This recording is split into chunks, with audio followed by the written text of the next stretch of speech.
नमस्कार दोस्तों। भाई कैसे हैं आप सभी लोग। कल भाई फिर से थोड़ा लाइट प्रॉब्लम हो गया था। वीडियो रिकॉर्डेड होते होते भाई लाइट चली गई थी, इसलिए मैंने उसको वहीं पे स्टॉप करवा दिया ताकि ऐसा नहीं हो कि मैं पढ़ा दूं दिक्कतें आ जाए। ठीक है, चलो वहीं से कंटिन्यू करेंगे। भाई वन वाला मैंने स्टार्ट किया मध्य प्रदेश में कि वन क्षेत्र जो है हमारे किस प्रकार से हैं, या वनों की दृष्टिकोण से हमारे मध्य प्रदेश को देखा हमने कि भाई मध्य प्रदेश काफी संपन्न राज्य है।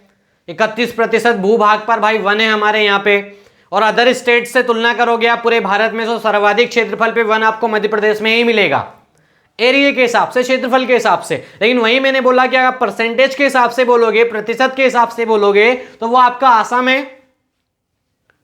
ठीक है, फिर मैंने आगे बोला कि भाई भौगोलिक क्षेत्र के हिसाब से मध्य प्रदेश में वनों को, भौगोलिक क्षेत्र के हिसाब से मध्य प्रदेश में वनों को 3 भागों में बांटा हमने। कौन कौन से भाई? पहला शुष्क उष्णकटिबंधीय पर्णपाती वन, दूसरा उष्णकटिबंधीय पर्णपाती वन, और तीसरा आर्द्र उष्णकटिबंधीय पर्णपाती वन। सभी में एक चीज कॉमन दिख रही है आपको, उष्णकटिबंधीय तो है क्योंकि भाई हमारे मध्य प्रदेश की जलवायु ही उष्णकटिबंधीय है, इसलिए स्वाभाविक है वन भी आपके उष्णकटिबंधीय ही होंगे। लेकिन इनके आगे और एक चीज कॉमन है आपका पर्णपाती। पर्णपाती मैंने आपको कल शायद बता दिया हूं कि भाई ग्रीष्म ऋतु में, गर्मियों में पानी के अभाव में, जल के अभाव में ये अपनी पत्तियां गिरा देते हैं, क्योंकि भाई अगर ये आपके पेड़ से जुड़ी हुई हैं तो पानी तो इनको भी लगेगा सरवाइव करने के लिए, और वैसे ही गर्मियों में पानी की कमी है, तो इसलिए क्या करते हैं भाई, पत्तियां अपनी गिरा देते हैं। और पत्तियां गिरा देते हैं इसलिए इनको पर्णपाती वन बोलते हैं, पत्ते गिराने वाले वन बोलते हैं पूरे मध्य प्रदेश के वन। इसलिए क्या बोला भाई मैंने इनको, पर्णपाती वन। आगे समझ में? उष्णकटिबंधीय आ गया, चलो ठीक है आगे बढ़ेंगे भाई। आर्द्र उष्ण और शुष्क उष्ण। आर्द्र उष्ण, उष्ण तो आपको समझ में आ ही गया हो गया, और शुष्क उष्ण क्यों बोलते हैं भाई? आर्द्र उष्ण कटिबंध का मतलब है, आर्द्र मतलब आप समझते हो इनके पास पानी ज्यादा है। जैसे अभी जो हवा है वो आर्द्र हवा है, आर्द्र वायु है अभी वर्षा वाली, क्योंकि उनके पास पानी है, इसलिए उनको आर्द्र वायु बोला। भाई आप अगर कपड़े धोकर सुखाओगे तो वो आपके आसानी से नहीं सूखते हैं। क्यों आसानी से नहीं सूखते हैं? क्योंकि भाई उनके पास ऑलरेडी पानी है, तो वो आपके कपड़े से पानी क्यों ले जाएगी? वो हवा, वो वायु आपके कपड़े से पानी क्यों ले जाएगी? भाई ऑलरेडी उसके पास पानी है। वहीं आप गर्मियों में देखो, जब वायु शुष्क है, उसके पास पानी नहीं है, तो आपके कपड़े कितनी आसानी से सूख जाएंगे, क्योंकि वो हवा आसानी से आपके कपड़ों से पानी ले जाते रहेगी। आया ना समझ में? तो आर्द्र यानी 125 सेंटीमीटर से ज्यादा वर्षा होती है इस क्षेत्र में। ये जो आपका निचला हिस्सा है, खंडवा है, खरगोन है, होशंगाबाद है, बालाघाट है, सिवनी है, ये जो निचला हिस्सा है हमारे मध्य प्रदेश का, वहां पे आर्द्र उष्णकटिबंधीय पर्णपाती वन पाए जाते हैं, यानी ज्यादा वर्षा वाले वन पाए जाते हैं। जैसे साल, इसको जब मैं अभी वनस्पति पढ़ाऊंगा आगे, साल है, सागौन है, शीशम है, बांस है, खैर है, हर्रा है, जब ये मैं वृक्षोन पढ़ाऊंगा आगे, वनस्पति पढ़ाऊंगा, तो साल का नाम भी आएगा। ठीक है भाई, साल आपने देखा होगा, पहले जो रेल की जो पटरी है वो जिस स्लीपर पे रहती थी भाई, वो लकड़ी के बने होते थे, आपने देखा होगा। अभी तो सीमेंट के बनने लगे हैं, जो रेलवे स्लीपर आते हैं, जो पटरी पे जो स्लीपर होते हैं लगे हुए भाई, जैसे आपकी ये पटरी है, ये तो यहां पे वो जिनके ऊपर रखी हुई होती है, ये आपने देखा होगा, जिनके ऊपर रखी होती है। आजकल तो भाई ये आपका सीमेंट का हो गया है, लेकिन पहले आपने देखा होगा लकड़ी के बने होते थे। वो जो लकड़ी होती थी ना भाई, वो साल की ही होती थी। साल एक वृक्ष का नाम है भाई, तो इस वृक्ष से ही बनाई जाती थी वो रेलवे स्लीपर की जो लकड़ी होती थी भाई, वो इसी की होती थी भाई, साल वृक्ष की। तो 125 सेंटीमीटर से अधिक वर्षा होती है इस क्षेत्र में। और यहां की वनस्पति आप याद रखोगे कौन सी, आपकी साल। साल के वृक्ष इन क्षेत्रों में पाए जाते हैं। काफी लंबे लंबे वृक्ष होते हैं, आप नेट पे सर्च करके इसको देखो, बहुत लंबे वृक्ष होते हैं, सीधी लकड़ियां होती है एकदम इनकी। ठीक है, तो आप याद रखोगे भाई 125 सेंटीमीटर से ज्यादा वर्षा वाले क्षेत्र हैं भाई ये आपके आर्द्र उष्णकटिबंधीय पर्णपाती वन। यहां पे ये वन पाए जाते हैं। क्षेत्र मैंने बता दिया आपको, खरगोन हो गया, खंडवा हो गया, आपका होशंगाबाद हो गया, बालाघाट हो गया, सिवनी हो गया, इन क्षेत्रों में भाई। ठीक है, चलिए आगे बढ़ते हैं। आपको भाई पहला तो समझ में आ गया होगा आर्द्र वाला। दूसरा उष्ण, यानी यहां वर्षा थोड़ी कम, कितनी भाई, 75 से 125 सेंटीमीटर के बीच में। यानी इन क्षेत्रों में जो वर्षा होती है वो 75 सेंटीमीटर से 125 सेंटीमीटर के मध्य में होती है। और इन क्षेत्रों में पाए जाने वाले वनों को क्या बोलते हैं, उष्णकटिबंधीय पर्णपाती वन।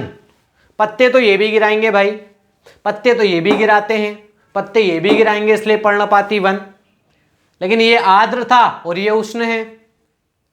आर्द्र मतलब पानी ज्यादा है, मतलब 125 सेंटीमीटर से ज्यादा वर्षा, और उष्ण है मतलब 75 से 125 सेंटीमीटर के मध्य में।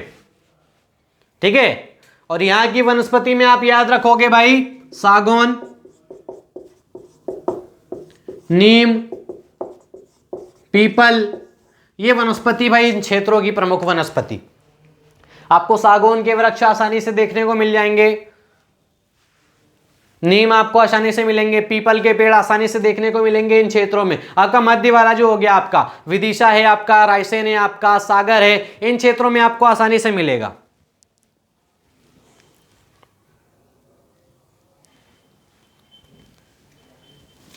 ठीक है भाई, तो आपका सागौन, नीम, पीपल वगैरह हो गया, ये सारी वनस्पति किन क्षेत्रों में मिलेगी आपको, जहां 75 से 125 सेंटीमीटर के मध्य में वर्षा होती है। तो वहां पे आपको आसानी से मिल जाएगी भाई देखने को ये वाली वनस्पति, सागौन, नीम, पीपल, ये वाली वनस्पति। ठीक है भाई, चलिए उष्णकटिबंधीय पर्णपाती वन हो गया आपका, आ गया समझ में। तीसरा बढ़े भाई आपका शुष्क। अब आप खुद समझ जाओ भाई, आर्द्र, उष्ण और शुष्क, यानी यहां और ज्यादा कम वर्षा होगी, कितनी भाई, 25 से 75 सेंटीमीटर के बीच में। 25 सेंटीमीटर से 75 सेंटीमीटर के मध्य में वर्षा होती है इस क्षेत्र में भाई, यानी वर्षा बहुत कम होती है भाई। इसलिए यहां पे कटीले वन पाए जाते हैं, कांटे वाले। आपका बेर है, खजूर है, कीकर है, ये आपने नाम सुना होगा भाई, बेर, खजूर, खेर, कीकर, ये आपने वृक्षों के नाम सुना होगा। ये सारे जो वृक्ष हैं भाई ये कटीले होते हैं, कांटे वाले होते हैं, और ये आपको यहां देखने को मिलते हैं।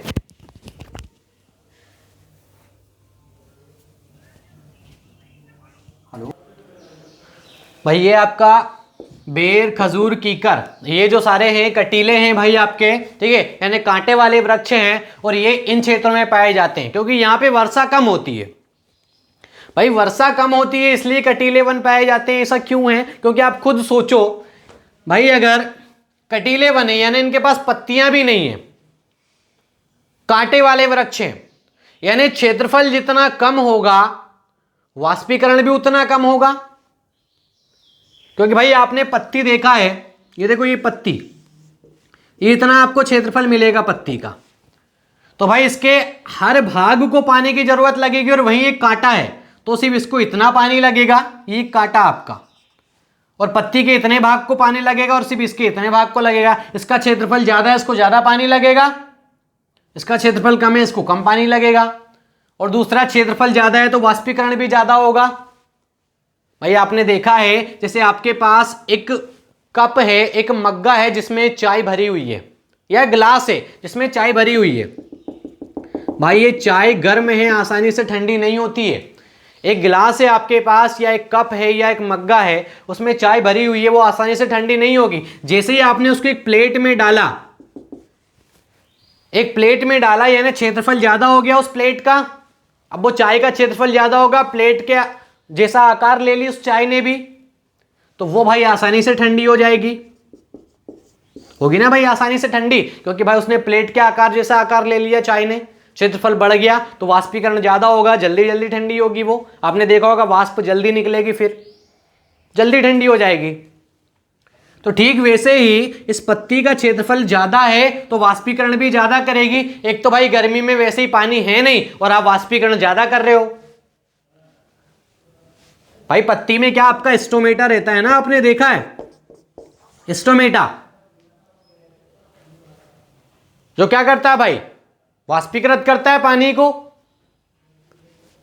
भाई ये ऑक्सीजन छोड़ता है O2 और प्लस H2, ये छोड़ता है ना भाई। हम क्या छोड़ते हैं, कार्बन डाइऑक्साइड प्लस H2O, ये हम छोड़ते हैं।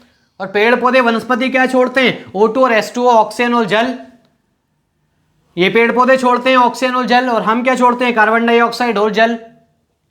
तो भाई ये स्टोमेटा के माध्यम से वाष्पीकरण करते हैं जल का पेड़ पौधे। तो भाई इनके पास ज्यादा मात्रा में पत्तियां रहेंगी भाई, तो ये वाष्पीकरण भी ज्यादा करेंगे। और गर्मियों में भाई, गर्मियों में क्या भाई, यहाँ पे वैसे ही वर्षा कम होती है, 25 से 75 सेंटीमीटर के बीच में वर्षा होती है, और एक तो ये ज्यादा वाष्पीकरण करेंगे, तो भाई पानी तो वैसे ही नहीं है इनके पास, पानी इनके पास वैसे ही नहीं है, और ये वाष्पीकरण ज्यादा करेंगे तो पानी की तो और ज्यादा कमी हो जाएगी भाई, पेड़ सूख जाएगा आपका। इसलिए इन क्षेत्रों में कटीले वन पाए जाते हैं, कांटे वाले वन पाए जाते हैं।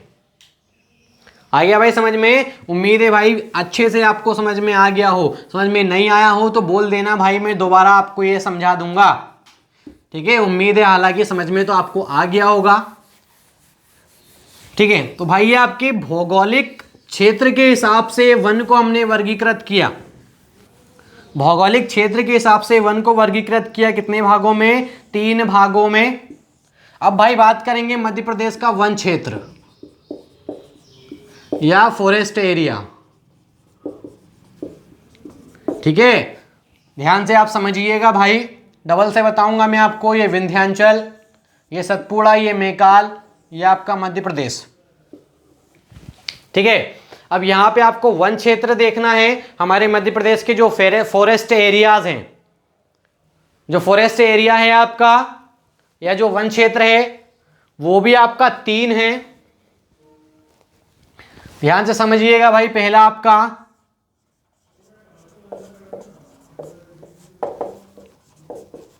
मुरैना शिवपुरी पेटी,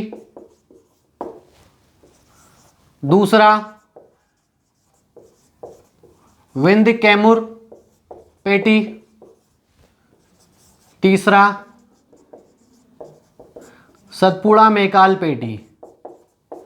पेटी मतलब क्षेत्र हो गया या एरिया हो गया आपका, उस पर ज़्यादा टेंशन मत लेना। तो बोले पेटी क्या है ये, ठीक है, वो पेटी नहीं है, ये आपका एरिया से समझ लो आप, क्षेत्रफल से, क्षेत्र से आप समझ लोगे, ठीक है। तो ये 3 फॉरेस्ट एरिया हैं हमारे मध्य प्रदेश में, यानी 3 प्रकार के वन क्षेत्र हैं हमारे मध्य प्रदेश में। कौन कौन से, मुरैना शिवपुरी पेटी, विंध्य कैमूर पेटी, तीसरा सतपुड़ा मैकाल पेटी। ये 3 फॉरेस्ट एरिया हैं हमारे मध्य प्रदेश के, तीनों आपको याद रखने हैं भाई। आगे समझ में, ठीक है। चलिए, मैंने अभी आपको बताया भौगोलिक क्षेत्र के हिसाब से वन। तो हमारे मध्य प्रदेश में सर्वाधिक वर्षा निचले हिस्से में होती है, यानी ज्यादा वनस्पति भी यहीं मिलेगी आपको। खंडवा है, खरगोन है, होशंगाबाद है, बालाघाट है, ये ऐसे जिले हैं जिनमें 50% से भी अधिक भाग पर वन है। खंडवा, खरगोन, बालाघाट, सिवनी, होशंगाबाद, ये ऐसे जिले हैं जहां 50% से भी अधिक भाग पर वन है, यानी उनका जितना क्षेत्रफल है उस क्षेत्रफल के 50% भाग से भी ज्यादा भाग पर वन है, यानी 50% एरिया पे तो वन है, उससे ज्यादा एरिया पे वन है। इसलिए सर्वाधिक वन क्षेत्र वाला अगर कोई सा जिला पूछा जाए तो बेझिझक निशान लगा के आओगे खंडवा। सर्वाधिक वन क्षेत्र वाला अगर कोई सा जिला है तो वो आप बोलोगे भाई खंडवा, और सबसे कम वन क्षेत्र वाला कोई जिला है तो वही आपका शाजापुर। ये दो जिला आपको याद रखना है, खंडवा और शाजापुर, खंडवा और शाजापुर। सर्वाधिक वन क्षेत्र पे वन कहाँ है भाई आपके खंडवा जिले में, और सबसे कम क्षेत्रफल अगर वन क्षेत्र है कहीं पे भाई आपका तो वो कहाँ है आपका शाजापुर। शाजापुर पे बहुत ही कम क्षेत्र पे वन है आपका, बहुत ही कम क्षेत्र पे वन मिलेगा। सर्वाधिक वन क्षेत्र वाला भाई जिला आपका खंडवा और कम शाजापुर। ठीक है भाई, चलिए आगे बढ़ते हैं भाई। ये तो हमने भाई फॉरेस्ट एरिया देख लिया मध्य प्रदेश में, वन क्षेत्र देख लिया, भौगोलिक क्षेत्रफल के हिसाब से देख लिया भाई हमने 3 भाग, फॉरेस्ट एरिया 3 देख लिया। आगे बढ़ेंगे भाई इसका शासकीय वर्गीकरण, वनों का शासकीय वर्गीकरण। ठीक है, और शासकीय वर्गीकरण भी 3 ही है।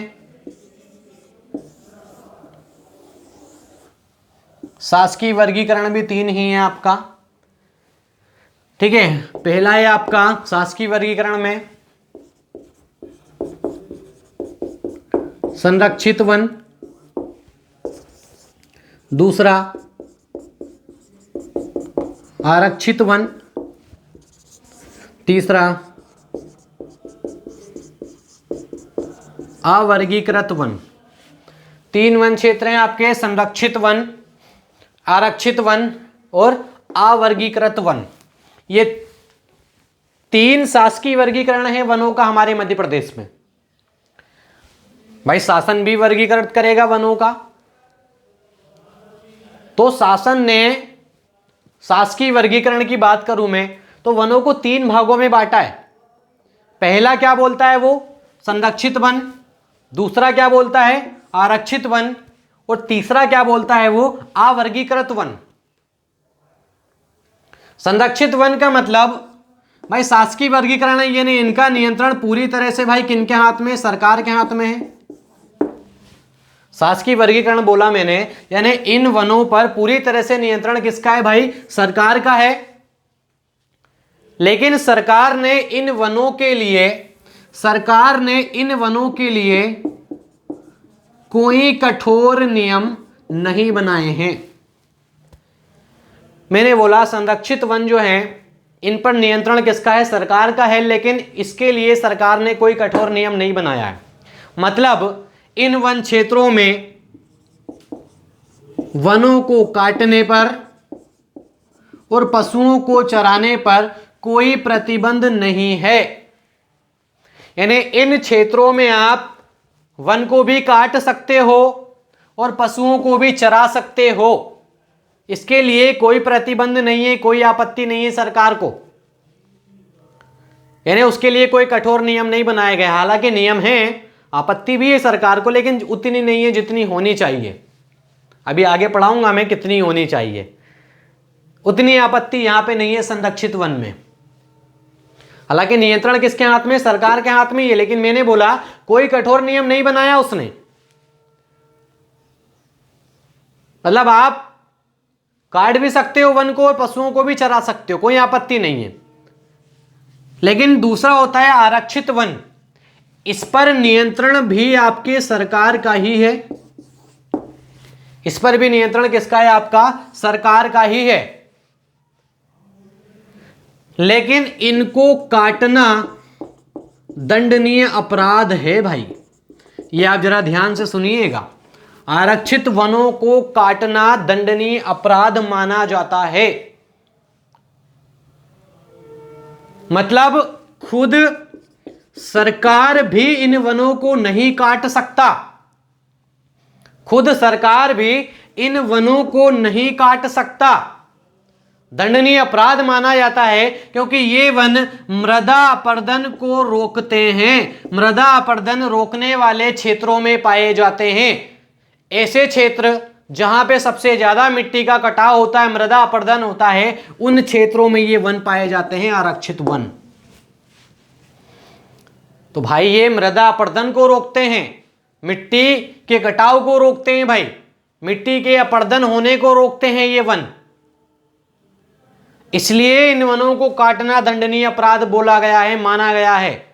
बहुत कठोर नियम बनाए गए हैं इसके लिए, सरकार खुद नहीं काट सकती भाई, आम जनता तो बहुत दूर की बात, आम नागरिक बहुत दूर की बात, सरकार खुद नहीं काट सकती उसको, दंडनीय अपराध माना गया है उसको काटना। कौन से वनों को? आरक्षित वनों को। और तीसरा आपका अवर्गीकृत वन, यानी ये वन टोटल आवारा है भाई, टोटल आवारा वन बोल सकते हो, यानी इनको अभी तक सरकार ने वर्गीकृत नहीं किया है, इसको इच्छा अनुसार आप काट सकते हो। ठीक है, तो ये आपका अवर्गीकृत वन। 3 प्रकार के वन है भाई शासकीय वर्गीकरण के हिसाब से।